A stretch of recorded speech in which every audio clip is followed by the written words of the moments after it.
کرنا ہے. ابھی جو پاکستان کے وہ کیا نام وزیر اعظم جو ہٹ گیا ہے، چند نعرہ اٹھایا، یہ بھی اپنی جگہ پر ایک مثبت چیز ہے. کرپشن کا نعرہ، قانون کے حاکمیت کا نعرہ، اداروں کے استحکام کا نعرہ، ابھی وقت تقاضوں کے مطابق امریکہ کے مقابل میں استقلال کا نعرہ، جس کے بارے میں سوچ بھی نہیں سکتے تھے.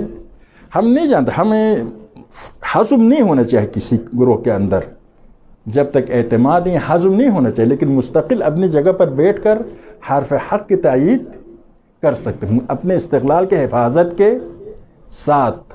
اس میں حزم ہونا غلط ہے کیونکہ ہمیں بیچ ڈالیں گے. لیکن خلاصہ یہ معاشرے میں جو ہے کرپشن، نیچے والے کے خلاف بولتے، اوپر والوں کے خلاف کوئی بولنے والا نہ ہو. اداروں کو مضبوط کرنا، قانون کی پابندی، عملاً تو پتہ نہیں کہاں تک پہنچا، لیکن ان نعروں کو اٹھانا پہلا قدم ہے. پھر منافقانہ ماحول میں زبان ہی اچھی رہتی ہے، عمل نہیں ہوتا ہے. یہ بھی اپنی جگہ پر ہے، ایک حقیقت ہے. لیکن بہرحال ان نعروں کو اٹھایا ہے. خلاصہ امریکہ کے خلاف شیعوں نے نعرہ بلند کیا تھا، ابھی یہ پیغام تھوڑا سا آگے گیا ہے، اور ان کے پاس سرمایہ بھی نہیں تھا. وہ اہل سنت بھی ہمارے نعرے استعمال کرتے تھے، اور یہ لوگ بھی نعرے استعمال کرتے ہیں. یہ بھی خوشایند ہے، الفاظ کے حد تک افکار تشیع پہنچانے میں کامیاب رہے. لیکن اس میں دھوکے میں نہیں آنا چاہیے. لیکن حرف حق کو حق سمجھتے ہیں، حق کہتے ہیں. ہمارے دشمن کہے تو حرف حق باطل بن جائے، ہم کہے تو حق بن جائے، ایسی بات نہیں ہے.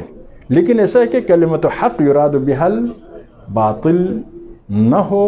ہمیں اپنے استقلال کے حفاظت کے ساتھ کسی گروہ میں ضم ہوئے بغیر، ورنہ وہ مفت فروخت کریں گے، کسی گروہ میں ضم ہوئے بغیر حرف حق کی حمایت کرنا غلط چیز نہیں ہے. لیکن بہرحال ہم سیاسی میدان میں ایک دفعہ کسی پاکستان میں بڑے عالم کے پاس ہم پہنچے تھے، تو اس نے کہا آغا ہم طفل مکتب ہے. تو میں نے کہا کہاں طفل مکتب ہے؟ طفل مکتب بھی تو 1 گھنٹہ پڑھنے کے لیے جاتے ہیں.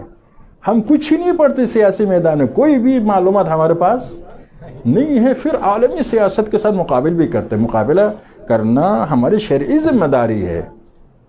من اصبح ولم يهتم بامور المسلمین فلیس بمسلم. یہ کیا ہے؟ عالمی مسائل سے باخبر ہونا چاہیے، اہتمام کرنا چاہیے وغیرہ. لیکن فی الحال ہم بھی تو کیا ہے، مولانا نصر الدین کہتا ہے کہ یہودی کھانا لایا تو وہ بھی ساتھ کھانا لایا. اس نے کہا بھائی تم مسلمان ہو، رمضان ہے.